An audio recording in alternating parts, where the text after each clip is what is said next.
28 ans après sa disparition, que reste-t-il de l'héritage d'Amadou Hampâté-Bâ? Et comment la fondation éponyme perpétue-t-elle les valeurs de celui qu'on appelait le sage de Bandiagara? Rokiatou Hampâté-Bâ, bonjour. Bonjour Madame Hipoté. Qu'aurait pensé Amadou Hampâté-Bâ des tensions communautaires qui secouent actuellement son pays natal, le Mali, lui le Peul, qui a été élevé par les Dogons? Ce serait un déchirement pour lui qui a consacré sa vie à prôner le dialogue, à prôner l'amour et l'entraide des valeurs d'humanisme qui sont sacrées, notamment la préservation de la vie humaine. Et Amadou Hampâté-Bâ est le symbole vivant de cette entente entre les Dogons et les Peuls. Parce qu'il faudrait rappeler que son père Hampâté, qui a échappé à la mort, a été réfugié chez les Dogons. Et c'est un boucher Dogon, Karambé, qui a élevé son père.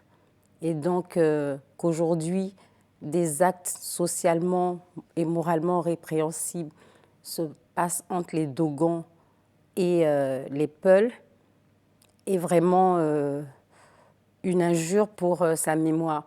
Mais il faut dire que l'Afrique est confrontée à des crises identitaires qui mettent à mal la cohésion sociale et le vivre ensemble. Donc, plus que jamais, il importe que nous nous imprégnions dans ces valeurs fondamentales de paix qui sont dans le fondement même de la civilisation. Parce qu'Hampâté-Bâ nous apprend que lorsqu'on salue, dans la langue bambara, on dit « Ere Sira », as-tu dormi en paix? Et on vous répond « Ere Dron, Ere », la paix, rien que la paix. Donc il nous montre que dans l'Afrique traditionnelle, on considérait que tout pouvait coexister, cohabiter pacifiquement. Il y avait le respect du minéral, du végétal, a fortiori les relations entre les hommes. Mais diriez-vous qu'aujourd'hui, lui qui, vous le rappeliez, a prôné le dialogue des civilisations et des cultures et des religions, et qui a même obtenu le prix de l'écuménisme, diriez-vous que toutes ces valeurs qu'il prônait se perdent aujourd'hui, notamment dans son pays, le Mali? Ces valeurs sont mises à mal. Ces valeurs sont mises à mal parce que vous conviendrez avec moi que dans ce vaste mouvement de globalisation, euphémisme pour occulter la domination culturelle occidentale, et qui est dans un système économique libéral qui permet une meilleure diffusion, expansion de cette culture-là. Et en Afrique, les bases identitaires qui servaient de liant sont faiblement affirmées depuis une cinquantaine d'années. Et donc, face à cette uniformisation politique, économique et culturelle, et notamment avec Internet et ses dérivés qui demeurent un vecteur de cette unipolarisation-là. Donc, il convient aujourd'hui, ce rapprochement des deux tableaux fait qu'il importe de convoquer ces grands intellectuels du continent qui ont mené des combats, qui ont mené des résistances pour affirmer cette identité africaine-là. Donc, plus que jamais, il faudrait que nous exhumions ces valeurs-là, qui sont des valeurs essentiellement d'humanisme, pour les offrir aussi aux jeunes générations. C'est de la responsabilité des élites d'éviter l'emmurement, que les jeunes s'emmurent dans l'ébahissement contemplatif de ces nouvelles technologies, qui comprennent que ce sont des outils dont ils doivent s'en servir pour élaborer leur propre matière. Alors, vous êtes la dernière d'une fratrie de 21 enfants. Hampâté-Bâ disait de vous d'ailleurs que vous êtes sa fille des vieux jours. Mais c'est un peu sur le tard que vous avez découvert à la fois sa dimension littéraire et la force de son combat. Pour quelles raisons vous avez accepté de porter cet héritage en gérant la fondation? Mais déjà, je voudrais rendre hommage à un de mes maîtres, Mohamed Mbodj, qui était le président du Forum civil au Sénégal, qui nous a quittés récemment. Et c'est lui, nous étions dans une association des étudiants africains, Et au sortir d'une réunion, qui m'a abordée et qui m'a dit je viens d'apprendre que vous êtes la fille d'Amadou Hampâté-Bâ. J'étais fière, je lui dis ben oui. Il me dit mais est-ce que vous connaissez seulement l'œuvre de votre père? Est-ce que vous connaissez le combat qu'il a mené? Lui va léguer quelque chose à la postérité. Et vous, qu'entendez-vous faire? Il dit vous êtes certes jolie, mais à 50 ans, 60 ans, qu'est-ce que vous allez... Il dit je ne souhaiterais pas que vous tombiez dans les mécanismes des parvenus de la société de consommation. Et donc, il m'a pris par la main, il m'a emmené à la bibliothèque, il m'a appris à faire la recherche, à lire les auteurs africains, dont Hampâté-Bâ que j'ai découvert. Et lorsque j'ai découvert Amadou Hampâté-Bâ, je n'ai plus pu le quitter. Parce qu'il faut dire que Amadou Hampâté-Bâ a eu la chance d'aller à l'école africaine avant d'aller à l'école occidentale. Et donc, il a pu recueillir tout ce qu'il avait emmagasiné, tout ce qu'il entendait comme connaissance. Et en lisant Hampâté-Bâ, il vous transporte dans le lieu même de l'action. On le voit dans les contes qu'il a écrits notamment. Tout à Alors fait. la fondation que vous dirigez existe depuis 2002 et puis 2013, elle a été déclarée d'utilité publique par le président Alassane Ouattara puisqu'elle est installée en Côte d'Ivoire. Et pourquoi la Côte d'Ivoire et pas Bamako? Bah, par l'intérêt des uns et je dirais pas l'indifférence, mais le silence des autres. Parce que je vous Il est parlerai... prophète chez soi. Voilà, je vous parlerai sans détour pour vous dire que Amadou Hampâté-Bâ est né malien et il est mort malien. Il a consacré 50 années au service de son pays, fonctionnaire sujet français, fonctionnaire sujet malien, et il a créé Sujet français à l'époque du Soudan français. Tout à fait. Faut préciser. Tout à fait. Il a créé Radio Mali. Il a été ambassadeur du Mali en Côte d'Ivoire. Il a aussi créé l'Institut des sciences humaines. Et il est aussi l'auteur de l'hymne national du Mali, composé chez lui avec Banzemana. Donc, Hampâté-Bâ a été au service de son pays.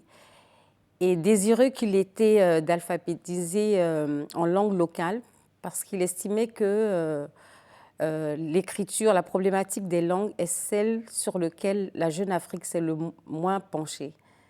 Et donc, il avait à cœur de faire une fondation au Mali, pour lequel il n'a pas reçu l'agrément en 1977. Et c'est comme ça qu'elle s'est retrouvée en Côte d'Ivoire. Entre autres raisons, parce qu'il faut dire qu'Amadou Hampâté-Bâ était ami de Félix Houphouët-Boigny, un autre grand sage, apôtre de la paix. Et ils étaient amis au sens négro-africain du terme. Parce que Hampâté-Bâ nous dit que deux amis cessent d'être deux compétiteurs, ils cessent d'être deux âmes différentes, mais une seule âme logée dans deux corps différents. Parce que la joie de l'un... C'est la joie de l'autre. Voilà, et qui n'aiguise pas sa jalousie. Et c'est ça qui envoie tous les problèmes, entre autres. Alors, quelles sont les missions assignées à la Fondation Amadou Hampâté-Bâ, dont la directrice générale de l'UNESCO a dit qu'elle était la mémoire du monde? Vous savez, Amadou Hampâté-Bâ a consacré sa vie à recueillir pour transmettre pour instruire, nous instruire contre l'obscurantisme. Il y a plus de 4000 manuscrits. Oui, auquel on est confronté aujourd'hui. Et quelle que soit la richesse d'une œuvre, si elle n'est pas gérée, elle se dilapide.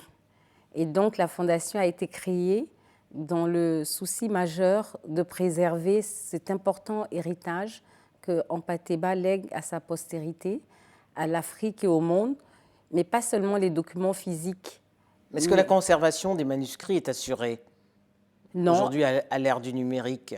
Nous sommes confrontés à des difficultés d'ordre financier, mais là, comme vous avez souligné, on a l'intérêt de l'UNESCO qui est en train d'inscrire ça dans son programme général de mémoire du monde, et ils ont promis un accompagnement pour préserver, numériser, pour transmettre cet immense héritage qui est encore d'actualité.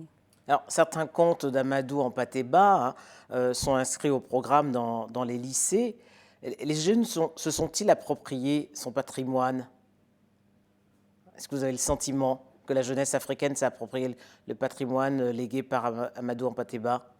Je pense que dans une certaine mesure, oui, mais la Fondation entend donner un plus dans cette dynamique-là, de ressourcer les jeunes âmes dans les hauts faits de guerre, parce que s'il y a beaucoup d'œuvres qui sont publiées, nous, ceux qu'on détient comme documentation correspondent à plus de 75 années de recherche. Et la Fondation accompagne en cela des jeunes qui ont l'esprit d'entrepreneuriat, notamment dans la mode. Et on initie aussi beaucoup d'activités culturelles autour des narrations de contes. Et c'est une découverte pour les jeunes parce que, disait-il, les idées de vieillards sont des idées de cimetière. Il faut les semer dans la tête des jeunes pour qu'elles vivent. Et donc, dans cette dynamique-là, la Fondation se veut un lien organique qui est un pont entre les valeurs du passé et celles du futur. Parce que les lumières d'aujourd'hui tirent leur force de ce que l'humanité a accumulé comme connaissance depuis l'homme des cavernes.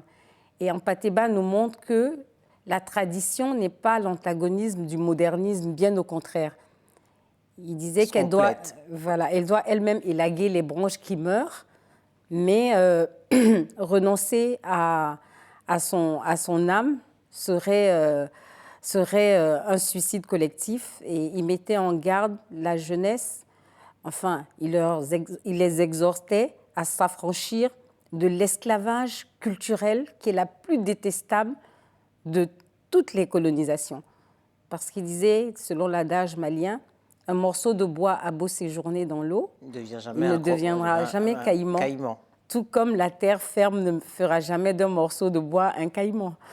Et donc, c'est à cela, on s'inscrit dans cette dynamique-là pour assurer cette continuité culturelle, donner un second souffle à l'œuvre d'intérêt général inachevé auquel il s'est consacré sa vie durant. Rokiatou Hampâté-Bâ, merci. Merci.